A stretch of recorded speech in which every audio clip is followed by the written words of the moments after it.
목사로서 설교할 때 가장 힘든 것은 여러분들이 불편해하는 이야기를 해야 한다는 것입니다. 여러분, 성경은 여러분에게 어떤 말씀입니까? 나를 위로하고 나에게 힘이 되는 말씀입니까? 아니면 오히려 성경이 우리의 마음을 불편하게 만듭니까? 성경은 우리를 불편하게 만듭니다. 히브리서 말씀대로 성경이 우리의 혼과 영과 간절과 골수를 찔러 쪼개기 때문입니다. 여기서 찌른다라는 말의 의미는 관통한다라는 의미입니다. 여러분, 화살이 우리의 몸을 관통한다라고 한번 생각을 해보십시오.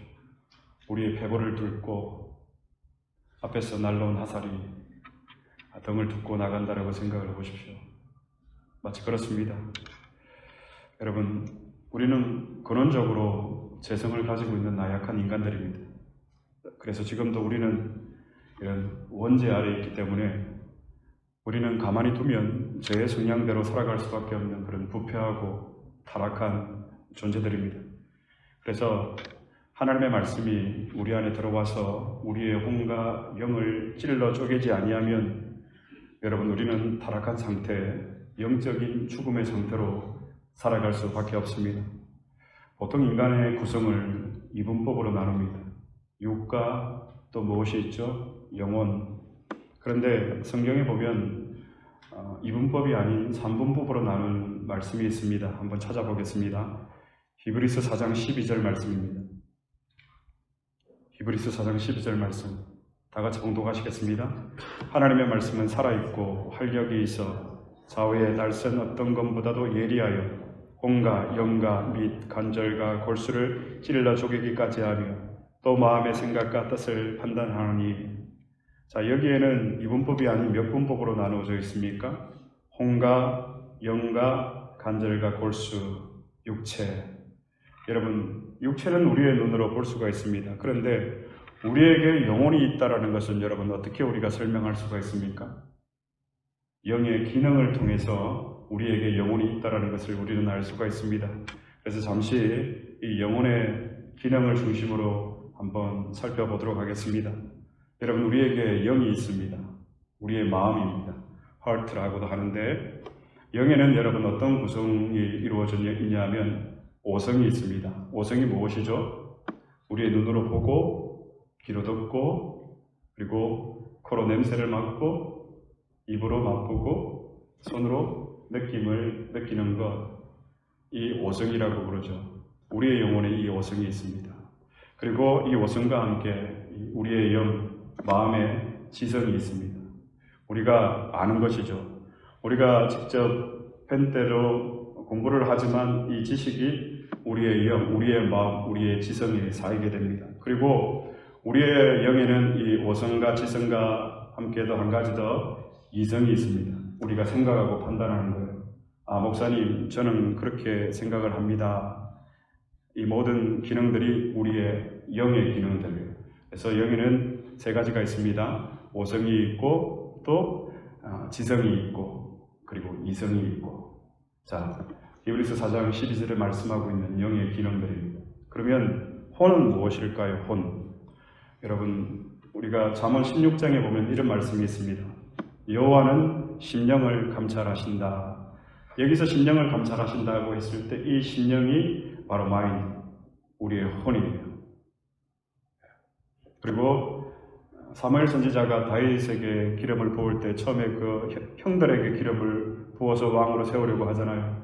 그런데 하나님이 아니다 라고 하시면서 하시는 말씀이 사람은 외모를 보지만 하나님은 무엇을 보신다? 중심을 보신다 라고 했을 때 이 중심이 바로 혼이에요.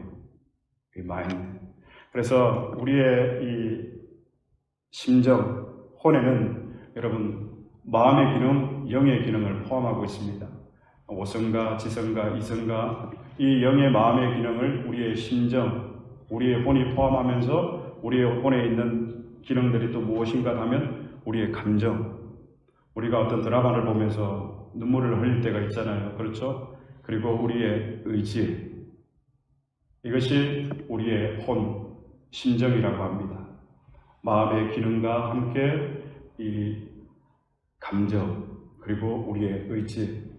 자, 그러면 여러분, 인간이 왜 이렇게 이기적이고 폭력적이고 부정을 했으라도 자기가 원하는 것을 쟁취하려고 할까요? 왜 지금 이 땅에 전쟁이 일어나고 그런 고통받는 사람들이 생겨날까요?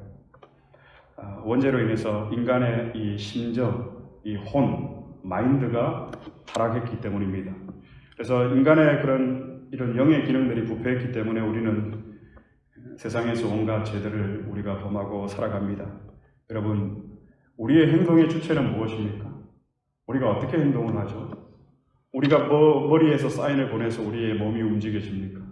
아니에요. 우리의 행동의 주체는 여러분, 우리의 의지예요. 내가 누군가를 미워할 때 내 생각이 그 사람을 미워해서 내 행동이 나오는 것이 아니에요, 여러분. 내 마음의 의지, 이 혼, 심정에서 나 저 사람 싫어. 저 사람 보기 싫어. 라고 했을 때 우리의 행동이 그렇게 나오는 거예요. 그 사람을 향해서 찌푸리게 되고 그 사람을 향해서 험한 말을 하게 되는 것. 이 모든 행동의 근원, 말의 근원의 주체는 바로 어디라고요? 우리의 의지예요. 이 의지가 이 혼이에요. 심정. 그러면 하나님께서 타락한 상태에 있는 우리를 어떻게 거듭나게 하고 우리를 어떻게 새롭게 하실까요? 하나님께서는 우리를 새롭게 하실 때에 우리의 영의 모든 기능들을 변화시키지 않습니다. 우리가 예수 믿으면 새 사람이 되어집니다. 그런데 우리가 예수 믿고 거듭나고 새 사람이 되었다라고 하는 이 말의 의미에는 어떤 내용이 포함되어 있냐면 하나님께서 우리의 심정을 바꾸셨다라는 뜻을 가지고 있습니다. 그래서 우리의 영의 모든 기능들에는 죄의 잔재들이 그대로 남아 있습니다. 그래서 이 세상에 살아가는 우리가 죄를 범하고 살아가게 되는 것입니다. 그러나 하나님께서는 말씀을 통해서 오늘 우리의 어디에 역사를 하신다고요? 우리의 심정, 우리의 의지. 여러분, 그래서 이 심정이란 의지예요. 영과 혼이라고 했을 때 이 혼에 있어서 이 심령, 우리의 의지예요. 성경을 좀 더 보고 이 말씀을 한번 나누도록 하겠습니다. 예레미야 31장입니다. 예레미야 31장 31절로 33절의 말씀입니다. 예레미야 31장 31절로 33절의 말씀. 다 같이 한 목소리로 봉독하시겠습니다. 여호와의 말씀이니라. 보라, 날이 이르리니 내가 이스라엘 집과 유다 집에 새 언약을 맺으리라. 이 언약은 내가 그들의 조상들의 손을 잡고 애굽 땅에서 인도하여 내던 날에 맺은 것과 같이 아니할 것은 내가 그들의 남편이 되었어도 그들이 내 언약을 깨뜨렸음이라. 여호와의 말씀이니라. 그러나 그날 후에 내가 이스라엘 집과 맺을 언약은 이러하니 곧 내가 나의 법을 그들의 속에 두며 그들의 마음에 기록하여 나는 그들의 하나님이 되고 그들은 내 백성이 될 것이라. 여호와의 말씀이니라. 아멘. 구약의 새 언약이라는 말이 처음 등장합니다. 바로 오늘 예레미야 31장의 말씀입니다. 여러분, 새 언약이 있으면 옛 언약이 있겠죠. 옛 언약이 무엇입니까, 여러분? 출애굽기 20장과 신명기 5장에 나오는 십계명 언약이에요. 이스라엘 백성들이 하나님과 이 언약을 맺고 시내산에서 이 율법을 이스라엘 백성들이 지켰습니까? 어겼습니까? 어겼습니다. 이스라엘 백성들이 깨뜨렸습니다. 그러면 하나님과 인간과 맺은 그 언약이 상실되는 거잖아요. 없어지는 거잖아요. 그러면 어떻게 되는 거죠, 여러분?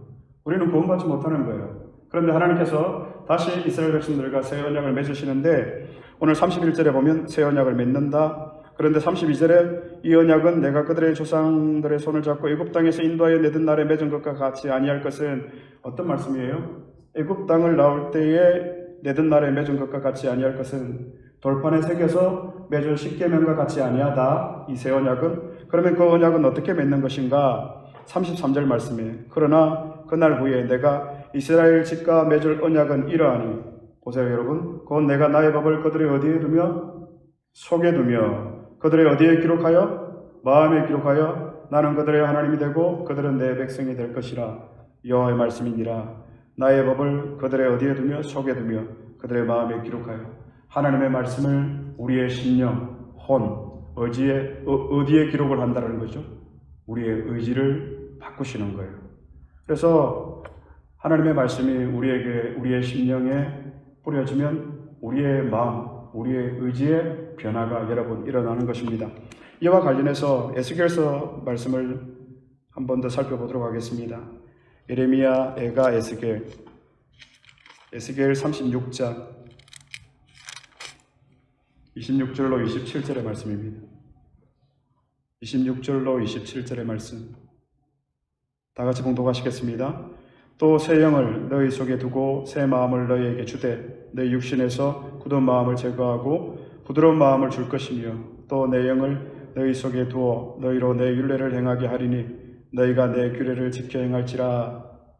여러분, 또 새 영을 어디에 두며 너희 속에 두고 새 마음을 너희에게 주되 너희 육신에서 굳은 마음을 제거하고 부드러운 마음을 줄 것이며 또 내 영을 너희 속에 두어 너희로 내 율례를 행하게 하리니 너희가 내 규례를 지켜 행할지라. 여러분, 내 속이 어디입니까? 하나님이 우리의 어디에 의를 변화시킨다라는 거죠. 어디에 하나님의 말씀을 심으신다라는 거죠. 우리의 마음, 우리의 심령, 우리의 마인드예요.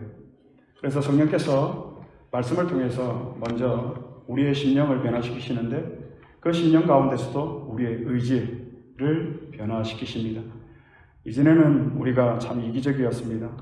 하나님의 선하심에 대해서 우리가 관심도 없었습니다. 그런데 하나님께서 하나님의 율법을 우리의 심령, 이 의지에 두고 난 이후에 우리의 의지를 변화시키십니다. 그래서 우리가 하나님의 말씀을 들을 때 우리가 이제 그 하나님의 선하심을 추구하게 됩니다. 우리의 의지가 변화된 증거가 무엇입니까, 여러분? 왠지 모르지만 자꾸 하나님에 대한 생각이 떠오릅니다. 그리고 하나님 생각만 나면 눈물이 납니다. 교회당에 가고 싶고 기도하고 싶고 또 용서할 수 없는 사람을 용서하게 되고 사랑할 수 없는 사람을 사랑하게 되고 불쌍히 여길 수 없는, 긍휼히 여길 수 없는 사람을 불쌍히 여기고 긍휼히 여길 수 있게 됩니다. 이 모든 것들은 성령께서 우리의 마음에 굳은 살을 제거하시고 우리의 마음, 우리의 심령을 새롭게 하신 역사이요 증거입니다. 그래서 칼빈은 이것을 우리의 의지의 전환이라고 그렇게 해석을 하고 있습니다. 그렇습니다, 여러분. 이 의지는 우리의 행동의 주체입니다. 우리는 모든 결정들에 따라서 지난 시간들에 따라서 지금의 이런 우리의 삶을 살아가고 있습니다. 여러분, 우리의 의지가 강하면 실천력이 있습니다. 반대로 우리의 의지가 약하면 우유부단해서 실천하지 못합니다. 성령께서는 우리의 의지를 변화시켜서 우리로 하여금 새 사람으로 살게 하십니다. 성령께서 우리의 의지를 변화시키시는 이유는 이 세상에서 성공한 인생으로 살아가도록 하기 위해서 우리의 의지를 변화시키는 것이 아니라 하나님의 말씀에 순종하며 하나님의 백성으로 살아가도록 하기 위해서 하나님의 자녀의 신분에 걸맞는 그 삶을 살아가도록 하기 위해서 우리의 의지를 하나님께서 변화시켜 주시는 것입니다. 그래서 오늘 말씀을 들을 때에 이 말씀이 우리의 홍과 영과 및 골수와 간절을 찔러 쪼개을 믿으시기를 바랍니다. 말씀이 우리의 심정을 관통을 해야지 여러분, 우리의 의지의 변화가 일어나게 되고 우리의 의지의 변화가 일어나야만 우리의 삶의 변화가 여러분 일어나게 됩니다. 이 의지의 변화가 있기를 여러분 축복합니다. 오늘 본문 말씀 사무엘상 15장 1절 말씀 다시 한번 다 같이 봉독하시겠습니다. 사무엘이 사울에게 이르되 여호와께서 나를 보내어 왕에게 기름을 부어 그의 백성 이스라엘 위에 왕으로 삼으셨은즉 이제 왕은 여호와의 말씀을 들어서서 이 본문의 15장 1절의 말씀의 주제는 무엇입니까? 주제 내용이 무엇인 것 같습니까? 오늘 말씀의 제목입니다. 들으소서. 누구의 말을 들으라는 것일까요? 왕은 여호와의 말씀을 들으소서. 누가 누구에게 전한 말입니까? 사무엘이 하나님의 명령을 받아서 사울 왕에게 전한 말입니다. 그러면 여러분, 나와는 아무런 상관이 없는 말입니까? 아닙니다. 오늘 저와 여러분, 우리에게 주시는 하나님의 메시지입니다. 여러분, 여호와의 말씀을 들으소서. 정목사, 여호와의 말씀을 들으라. 우리 장로님들, 근사님들, 집사님들, 그리고 우리 교우 여러분, 여호와의 말씀을 들으시기를 바랍니다. 사랑하는 여러분, 우리는 하나님의 말씀을 듣도록 창조되었습니다. 우리는 하나님의 말씀을 듣고 순종하도록 창조가 되었습니다. 이것이 깨어지는 순간 우리는 하나님의 은혜 가운데서 여러분 멀어지게 됩니다. 그래서 우리는 하나님의 말씀을 들어야 살 수가 있습니다. 하나님의 말씀을 들어야 우리는 변합니다. 하나님의 말씀을 들어야 교회가 변합니다. 하나님의 말씀이 이루어져야 이 윌림 지역이 변화됩니다. 하나님의 말씀이 전해져야 이 미국 땅이 변화되어집니다. 여러분, 사울이 이스라엘 초대 왕이 오를 때에 하나님께서 사무엘을 통해서 계속 강조한 내용이 무엇입니까? 왕은 여호와의 말씀을 들으소서, 왕은 여호와의 말씀을 청종하소서. 사울의 이름의 뜻이 무엇인지 아십니까, 여러분? 듣다입니다. 그런데 그런 아이러니하게도 사울은 끝까지 하나님의 말씀을 듣지 않습니다. 사울이 하나님의 말씀을 듣지 않자 하나님은 사울을 버리십니다. 사무엘상 15장 26절 말씀. 다 같이 봉독하시겠습니다. 사무엘이 사울에게 이르되 나는 왕과 함께 돌아가지 아니하리니 이는 왕이 여호와의 말씀을 버렸으므로 여호와께서 왕을 버려 이스라엘 왕이 되지 못하게 하셨음이니이다 하고, 사울이 하나님의 말씀을 듣지 않자 하나님도 사울을 버립니다. 여러분, 하나님이 뒤끝이 있습니까? 없습니까? 하나님은 사랑의 하나님, 공의의 하나님이라고 합니다. 그런데 오늘 이 말씀 보면 하나님 뒤끝 보통 아니십니다. 사울이 하나님의 말씀을 듣지 않자 하나님이 사울을 버립니다. 사울이 버림을 받은 이유가 무엇입니까, 여러분? 하나님의 말씀을 듣지 않았기 때문입니다. 사랑하는 여러분, 우리도 하나님의 말씀을 듣지 않으면 사울과 똑같이 될 수밖에 없습니다. 그런데 이 사울이 처음부터 그런 사람은 아니었습니다. 왕이 되기 전에 사울은 하나님 앞에서 자신을 낮추고 얼마나 겸손하게 하나님의 말씀을 따랐는지 모릅니다. 성경을 한번 찾아보겠습니다. 사무엘상 9장 21절입니다. 다 같이 봉독하시겠습니다. 사울이 대답하여 이르되 나는 이스라엘 지파의 가장 작은 지파 베냐민 사람이 아니니까 또 나의 가족은 베냐민 지파 모든 가족 중에 가장 미약하지 아니하니까 당신이 어찌하여 내게 이같이 말씀하시나이까 하니, 이스라엘의 왕이 되기 전 사울의 모습입니다. 나는 이스라엘 지파의 가장 작은 지파입니다. 또 나의 가족은 배경도 가문도 훌륭하지 못합니다. 그리고 나는 가족 중에서 가장 미약한 사람입니다. 그런데 내가 어떻게 왕이 될 수가 있겠습니까? 처음에 사울은 자신이 왕이 되는 것을 그토록 두려워했습니다. 자신은 왕이 될 자격이 없다라고 했던 사람입니다. 그런데 그가 이제 왕이 되고 나니까 여러분 어떻게 됩니까? 자기 위에 사람이 없습니다.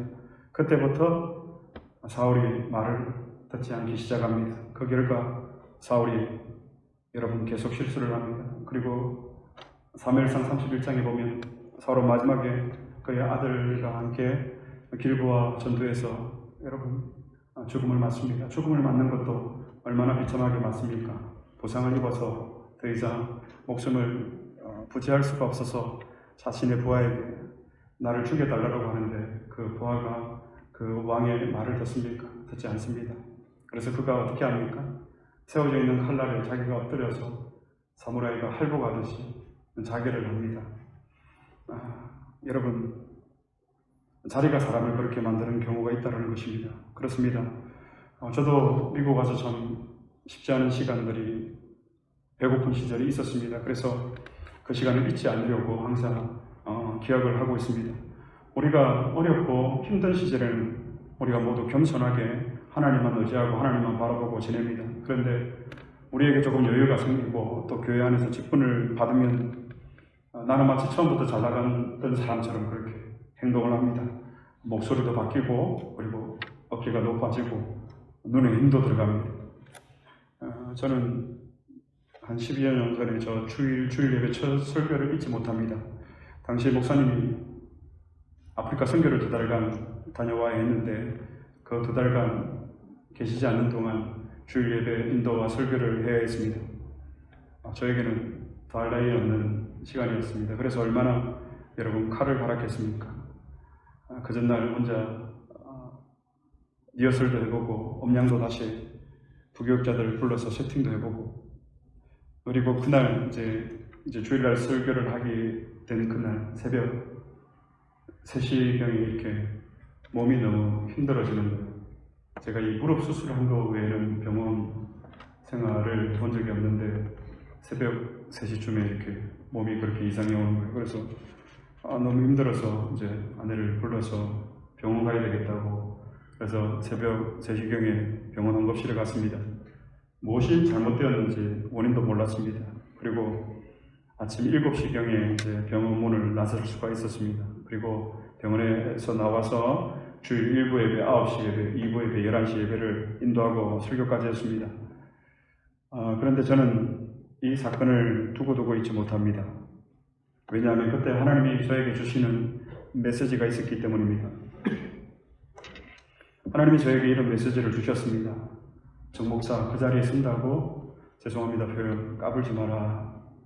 내가 너를 그 자리에 세웠지 너가 그 자리에 서는 것 아니다. 그래서 저는 여러분 이 자리에 올 때마다 그때 제게 들려주신 하나님의 음성을 늘 기억을 하고 새기고 이 자리에 섭니다. 내가 너를 세웠지 네가 쓴 것 아니다. 그런데 만약 제가 이 일로 하나님의 메시지를 듣지 못하고 그냥 지나가는 사건으로만 덮었다면 여러분 제가 어떻게 되었을까요? 나는 처음부터 목사로 부름을 받은 사람이고 처음부터 설교가로 태어난 사람인 줄 착각하면서 그렇게 힘주고 목에 힘주고 설교를 하고 살지 않았을까요? 사울이 그랬습니다.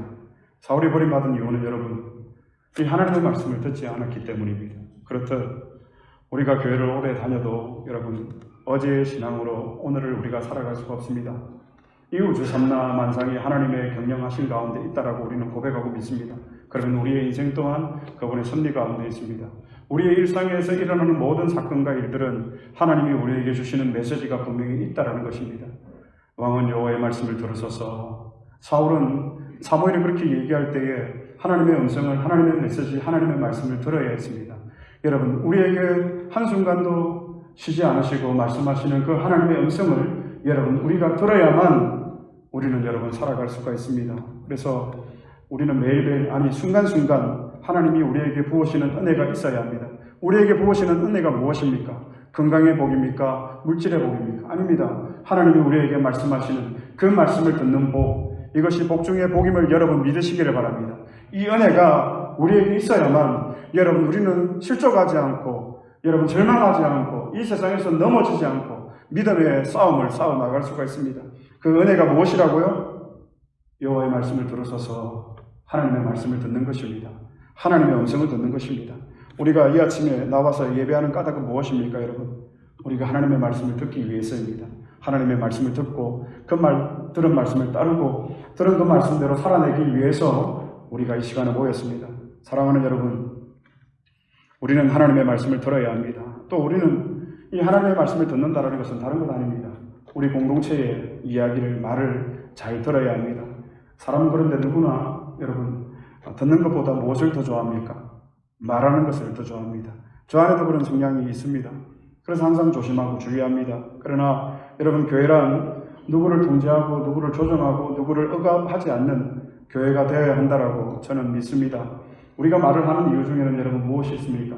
내가 이것을 통제하고 내가 이것을 조정하기 위해서 우리는 듣는 것보다 말하는 것을 여러분 우리는 우선으로 생각을 합니다.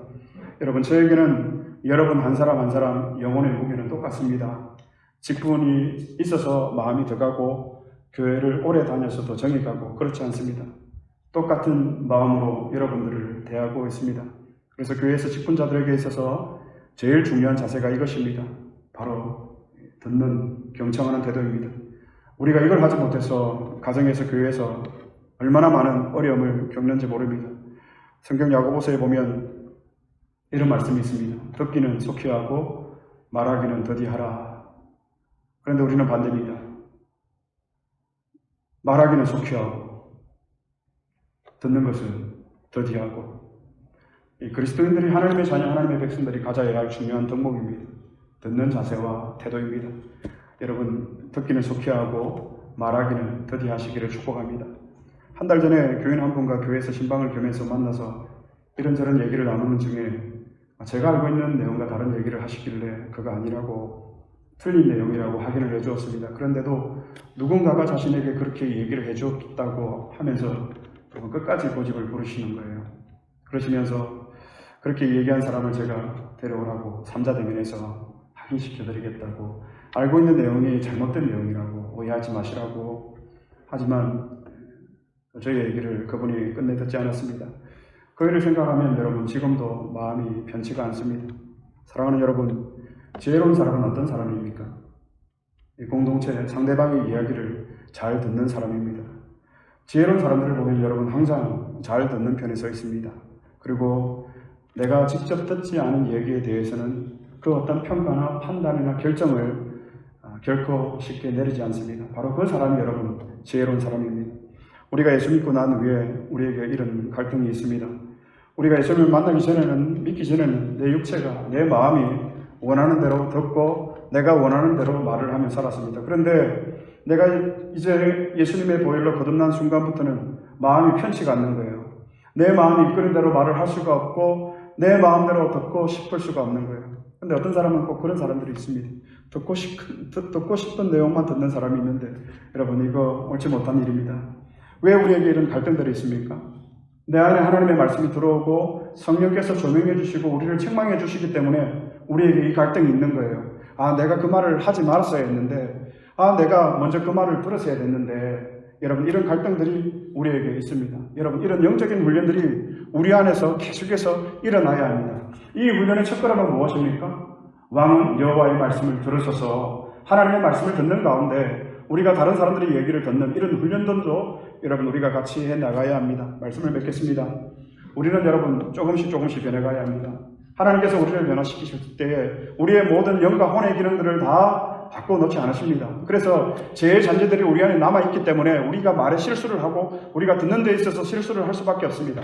그러나 하나님께서 말씀을 통해서 우리의 심정에 하나님의 마음을 부어주시면 우리의 의지의 변화가 일어나는 거예요. 우리의 혼의 변화. 우리가 날마다 이것을 여러분 경험해야 됩니다. 조금씩. 그래서 사도 바울은 여러분 이것을 두고 이렇게 고백을 했습니다. 나는 날마다 죽노라. 여러분 이 말씀이 얼마나 우리에게 와닿습니까? 우리는 날마다 죽는 그 훈련들을 이 땅에서 해나가야 됩니다. 하나님의 말씀을 듣고 우리가 형제의 얘기를 듣고 우리의 말하는 이 훈련들을 통해서 우리가 하나님 앞에 날마다 나는 죽습니다. 내가 죽음으로 인해서 우리의 가정이 살고 우리의 공동체가 살고 우리의 교회가 살 수 있다면 여러분 한 번쯤 우리를 내어드릴 수 있는 그런 용기가 생기지 않습니까? 목회를 하면서 그런 마음이 듭니다. 우리 교회가 살고 여러분들이 살 수만 있다면 어떤 것이라도 내어놓을 수 있겠다. 그런데 이것이 하루아침에 이루어진 것이 아닙니다. 하나님 앞에서 날마다 나는 죽습니다. 이 고백의 이 훈련들을 통해서 하나님께서 우리를 빚어가시는 이 놀라운 은혜가 우리 가운데 있습니다. 그렇습니다, 여러분. 하루아침에 우리의 이 신분에 변화는 있지만 이 신분에 걸맞는, 이 수준에 걸맞는 그 삶이 우리에게 나타납니까? 나타나지 않습니까? 잘 나타나지 않습니다. 그래서 여러분 우리는 예수 믿고 난 이후에 구원받았다고 우리는 모든 것을 내려놓는데 아닙니다, 여러분. 우리가 예수 믿고 거듭난 그 순간부터 우리는 조금씩 우리의 삶들을 변화시켜 나가야 합니다. 하나님이 평생 이거 하라고 하십니다. 무엇입니까? 여호와의 말씀을 들으라. 우리가 정말 좋은 교회를 만들어가기 위해서 우리는 잘 듣는 사람이 되어야 합니다. 먼저 하나님의 말씀을 들으시기 바랍니다. 그리고 우리 공동체의 서로의 얘기를 잘 경청하시기를 바랍니다. 여러분, 우리가 듣지 못하는 이유는 무엇입니까? 사랑하지 않기 때문입니다. 사랑하면 듣습니다. 우리가 사랑하기 때문에 하나님의 말씀을 듣고 우리가 사랑하기 때문에 가족의 얘기를 듣지 않습니까? 자녀의 얘기를 듣고 부모의 얘기를 듣습니다. 사랑하니까. 저도 한국에 계신 부모님하고 통화를 하면 참 서운한 얘기를 하셔요. 겸손해라. 기도해라. 성도들 잘 섬겨라. 이 얘기만 하셔요. 아들아 잘 지내나? 힘들지? 이런 얘기보다도 그런 얘기를 해요. 근데 저는 들어요. 왜? 사랑하니까. 어머니가 어떤 얘기를 해도 저는 듣습니다. 우리가 하나님 사랑하면 하나님이 우리에게 어떤 말씀을 하셔도 우리가 들을 것입니다. 그리고 우리가 우리의 공동체를 사랑하면, 우리의 가족을 사랑하면 그 가족이 어떤 말을 해도 우리는 듣습니다. 그렇습니다. 여러분, 우리 교회 공동체는 서로 사랑하는 것보다 앞서는 것은 없습니다. 우리가 가정에 왜 모입니까? 일하러 모입니까? 서로 사랑하기 위해서 모인 곳이 여러분 우리 가정 아닙니까? 우리가 왜 교회 다닙니까? 우리가 왜 교회 모입니까? 일하기 위해서입니까? 아닙니다. 서로 사랑하기 위해서, 서로의 이야기를 들어주기 위해서, 또는 하나님의 말씀을 나누기 위해서 우리가 교회에 모입니다. 하나님이 우리를 사랑하신 것처럼 여러분, 우리가 하나님의 말씀을 잘 듣고 서로 존중하고 사랑함으로 이 윌링 지역 가운데 하나님의 나라를 보여주는 저와 여러분이 될 수 있기를 그리스도 이름으로 축복합니다. 우리가 말씀을 기억하시면서 하나님 앞에 한번 기도했으면 좋겠습니다. 왕은 여호와의 말씀을 들으소서. 여러분, 오늘 우리에게 주시는 말씀입니다. 우리가 들어야 할 하나님의 말씀, 메시지가 무엇입니까? 지난 한 주간 하나님은 수없이 우리에게 계속해서 말씀하셨습니다. 여러분, 하나님이 말씀하신 내용 중에 어떤 것을 여러분 우리가 마음에 두고 기억하고 있습니까? 이제 우리가 그 음성을 들어야 합니다. 그래야만 우리가 사울의 길을 가지 않을 수가 있습니다. 하나님의 음성을 듣게 하옵소서. 여호와의 말씀을 들으소서. 우리의 가정, 우리의 교회가 하나님의 음성을 듣기를 원합니다. 하나님 말씀하여 주옵소서. 말씀을 기억하시면서 합심으로 함께 기도하시겠습니다.